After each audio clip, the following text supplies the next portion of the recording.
Hello everyone, and welcome back to my channel. And before we get started, if you're new to the channel, don't forget to hit the like button and subscribe. Now, you might be wondering why I'm using an AI voice instead of my own. Using an AI voice helps me focus on the gameplay and the experience, while still delivering clear commentary. Today, I decided to restart SurrounDead in a new format. At the start of day 1, I found myself on a deserted street, with nothing but the clothes I was wearing and a shiny knife. Let me see where we are. Oh, lovely. Nothing has names yet.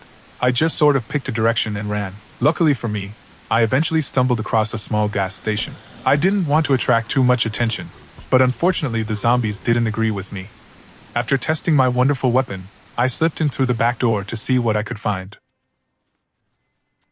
Inside, I found an empty water bottle, an empty can, and a sleeping bag, nothing I was hoping for. So I decided to move on, hoping that the next location might bring me better luck, maybe a backpack and a better weapon. My next location was a destroyed building, where I carefully tried not to disturb the zombies lurking around the area. Unfortunately, luck wasn't on my side here either. In the first container, I found a bag of cement, a bandage, and some wires, nothing I needed at the moment, so I decided to head upstairs, hoping I might have better luck there. Nothing useful. There was one more floor, so I went up again, hoping to find a backpack or anything that could help me carry more gear. And while I didn't find a backpack or storage items, I did find a sledgehammer. With this new weapon in my hands, my confidence changed, and I decided it was time to move toward a larger location, a city, a mall, the closest one to me, hoping my luck had finally turned, but I was terribly wrong. On my way toward a larger location, I stumbled upon a large construction site. After searching through every container I could find, I realized there was absolutely nothing useful there, just wasted time and unnecessary stress. If anything, it only reinforced my decision that I needed to find a large building as soon as possible. So, I decided to head for the mall beyond the mountains. Early the next morning, I confidently made my move on the mall, armed with nothing more than a machete I had found in a building along the way. On my first attempt, I cleared the parking lot, where I encountered Paul Dart, my first boss. I climbed onto a car, realizing he couldn't reach me from there, and for the next 10 minutes I kept striking him with my machete, hoping that, as a boss, he would drop something worthwhile, a proper backpack and at least one real weapon. But get this, absolute garbage. Even with all these guns lying around, I can't take them. No ammo, no space, nothing. I tried to reach the abandoned high-tier crate, but I totally failed and died. But on my second try, huge comeback. Found a backpack and a decent rifle. I finally made it to the crate, and it was like Christmas. Everything I ever wanted was in there. But then, I got greedy. I ran into the mall to take on Paul, and after a crazy chase up the stairs, he got me. So, I am back to square one.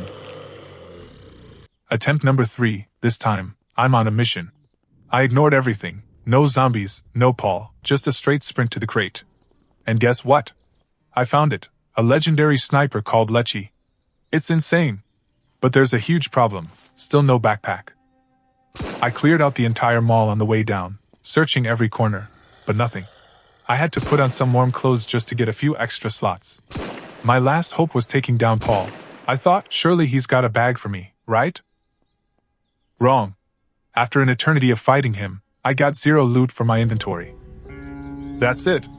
I'm done searching. I'm heading straight to the valley safe zone. I'm going to find a trader and I'm buying a backpack. I don't care what it costs. If there's a seller there, that bag is mine. So, here we are. We finally reached the valley safe zone, and man, this place is huge. It's not just one trader, it's like a whole survivor camp. Check this out. There's a black market trader selling something called credits. No idea what those are for yet, but I bet they are important. There is even a barber if you want to change your look. Me? I'm not touching a thing. I'm already perfect, obviously. They've also got a fountain. You can fill up your bottles there, but the water is nasty. Luckily, you can use purification tablets to make it drinkable. Definitely a lifesaver. I'm seeing a material trader for building bases later, a medical trader, and even a book trader.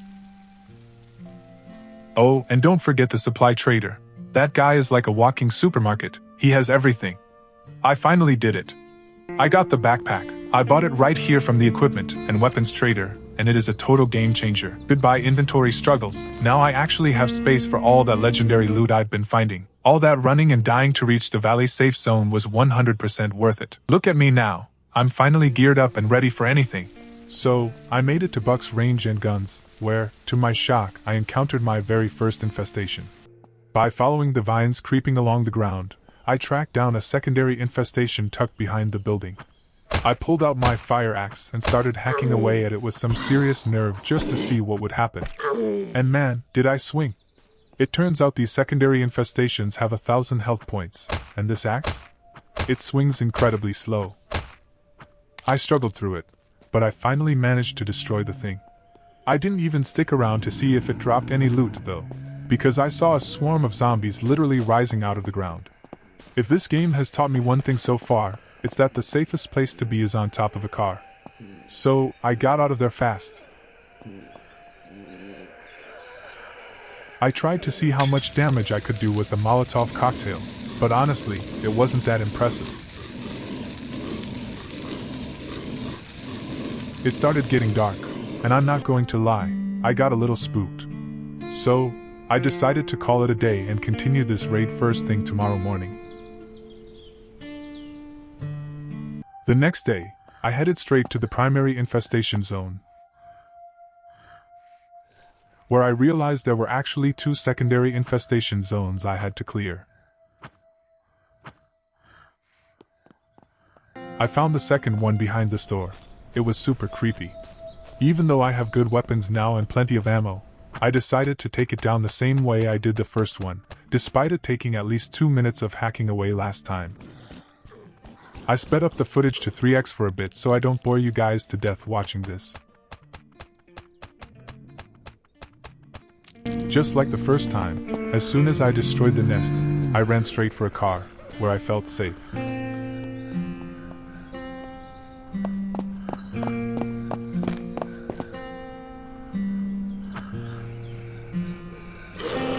After taking out the 2 waves of zombies that came for me, I headed straight to the primary infestation zone. I started with the axe again, but I quickly realized that 2,500 health was way too much for a melee weapon, so I switched to my gun. It went a lot faster that way. Just like I did with both secondary infestations, I ran to a car for safety, but this time, it wasn't just 2 waves of zombies. A large undead boss showed up. Unlike the regular zombies, this brute actually managed to climb up onto the hood with me. Luckily, the big guy seemed to get stuck there, which made it super easy to take him down. I forgot to mention that there are several zombie bosses in this game. I believe every major location has its own boss, except for the airport, where there are actually 2 of them.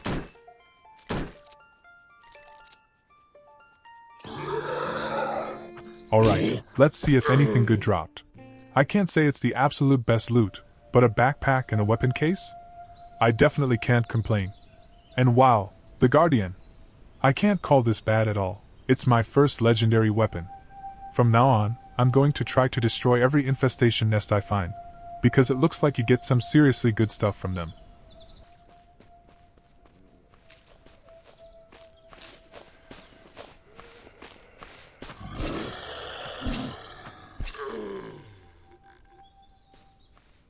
While I was driving around, I heard the sound of a plane followed by 2 crates that seemed to drop from the sky. Shortly after, an announcement popped up saying an airdrop had landed somewhere on the map. What's interesting is that right after the message, I noticed some green smoke ahead of me. It piqued my curiosity. I wanted to find out what the green color meant and exactly what an airdrop implies in this game. So, without hesitation, I headed straight for it. But to my surprise, this airdrop landed right in the middle of the city I was trying to avoid. Even though I said I'd destroy every infestation zone I find, I didn't exactly plan on keeping my word, because clearing out those nests takes up a lot of time.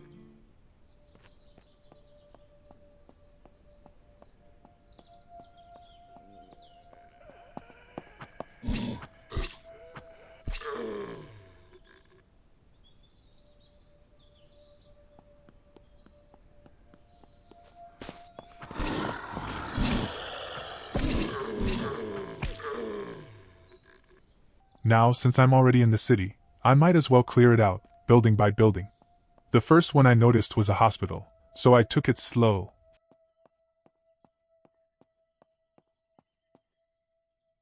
floor by floor, room by room, all the way to the rooftop.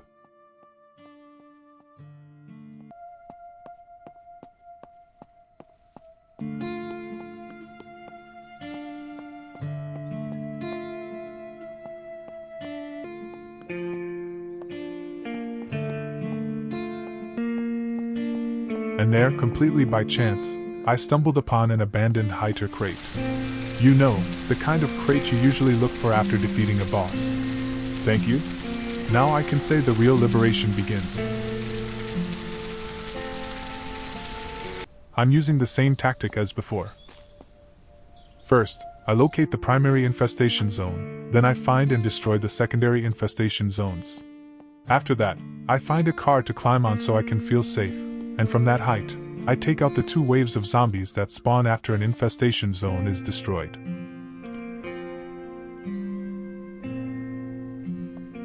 But it looks like I've run into a problem here. I can't reach the secondary infestation zone with my axe.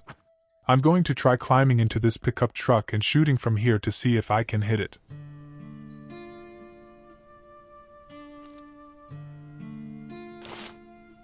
It looks like I managed to land the shots. I was worried I'd miss and be forced to destroy it inside the house while waves of zombies swarmed me, but luckily that wasn't the case. Now, all that's left to do is eliminate all the incoming zombies, loot this secondary infestation zone, and head out to find the other one.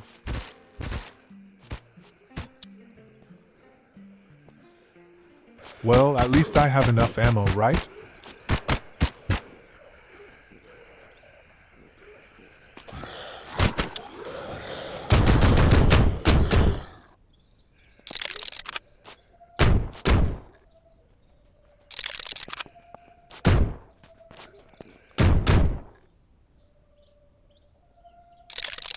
I honestly don't even know what to expect from this secondary infestation zone anymore.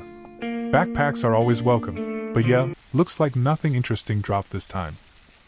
Let the show begin at the second secondary infestation zone.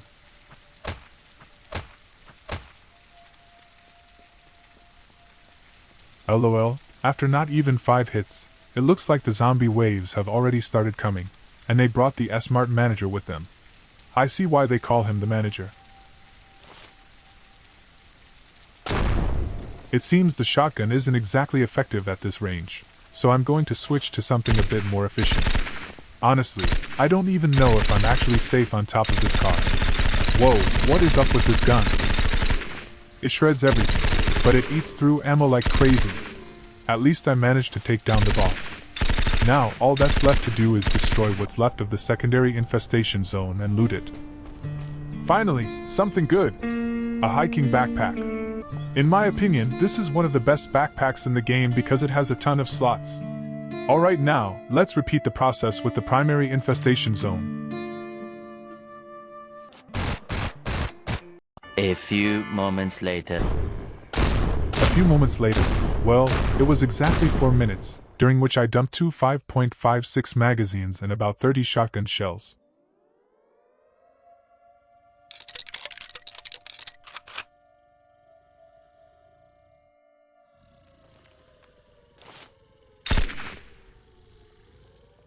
And just as I suspected, you aren't safe on top of cars at all when the boss shows up. I can honestly say I only came out on top thanks to this ammo eater of a gun. It absolutely shredded the boss. Otherwise, I don't think I would have made it out of that fight in one piece. Now, let's see what I was fighting for. Awesome! The Survivalist, another legendary weapon, and it's an AK. From here on out, I really can't complain about not having enough firepower, can I?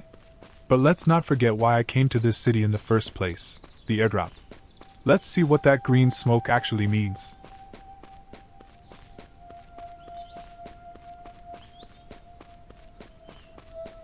Military equipment.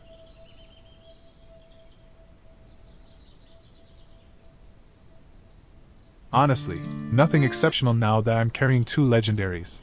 But it's good for beginners. I really need to clear out my backpack though. I've been looting so much that I don't have room for a single thing. There are traders and buyers back at the camp who can help me sell off the stuff I don't need right now.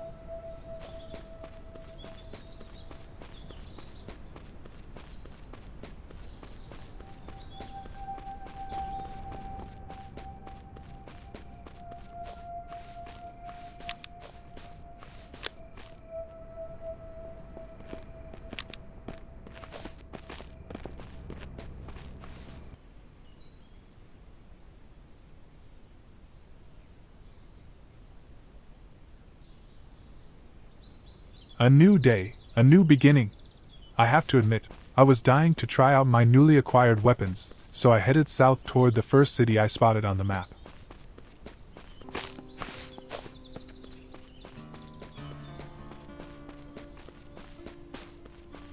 That's how I ended up in Lawrence Creek, a small town, but crawling with zombies.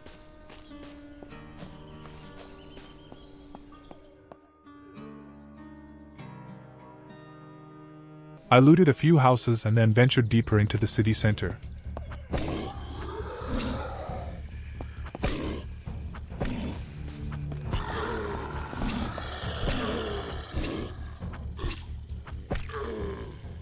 Where I was suddenly ambushed by the station controller, the boss of this town. I only made it out alive thanks to my previous experience and the grit I developed growing up. The station controller went down after just 10 shotgun shells.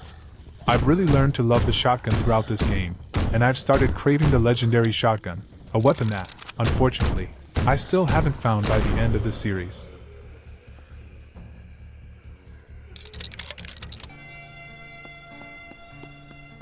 After a long search, I finally found the Hiter crate. It was on the rooftop of the building that says, "And death came riding wings." Inside the crate, I found some useful items that are perfect for my legendary weapons.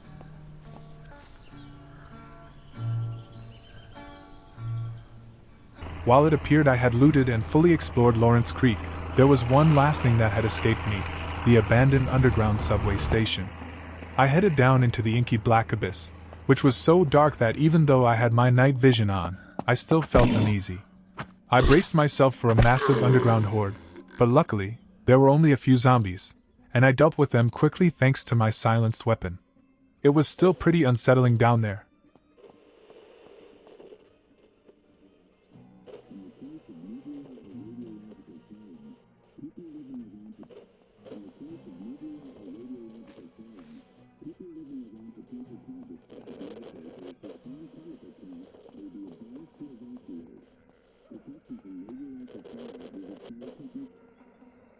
I was surprised to run into an undead boss. I didn't expect to find bosses down here.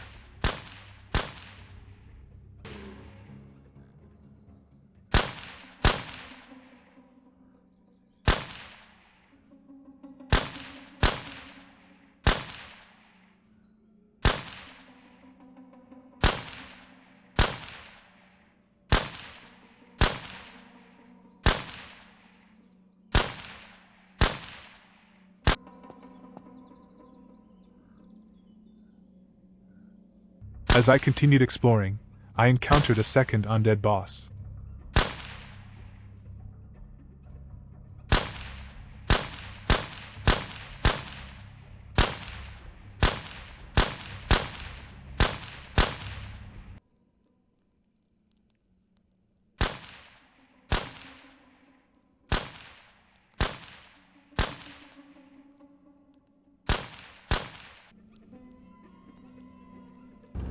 But I also discovered a secret. Apparently, near the observatory, 3 white vans full of geared up people were spotted. It makes you wonder what they were looking for, and who those people actually were. While scouting the area, I came across a doorway that gave me a prompt to fast travel to another location called the factory. After exploring a bit more of the Grain Valley subway station, I found yet another door, this time leading to a city called Wood. I decided to leave the subway and head toward the factory, as there was an objective in that area that caught my eye. And what a stroke of luck that I did. Right in the vicinity of the station, I found my very first vehicle, and not just any car, but a utility truck. Fully equipped with everything I needed, I repaired it and set off toward my objective.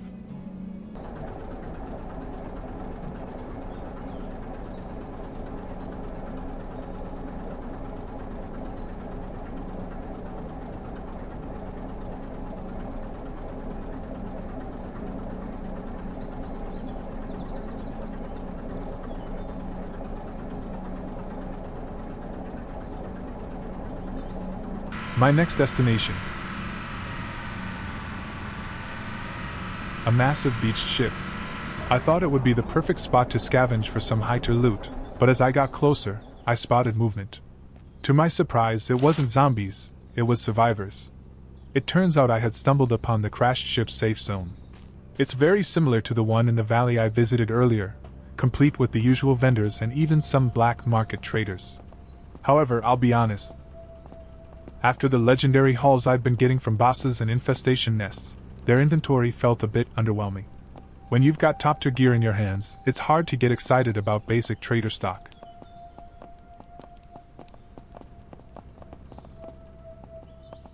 Thanks for watching. If you have any thoughts on today's run, let me know in the comments. I'll do my best to get back to you as soon as possible. Also, if you enjoyed this episode and want to see more, definitely drop a comment and let me know. Don't forget to like and subscribe. It helps the channel out tremendously. Thanks again, and I'll see you in the next one.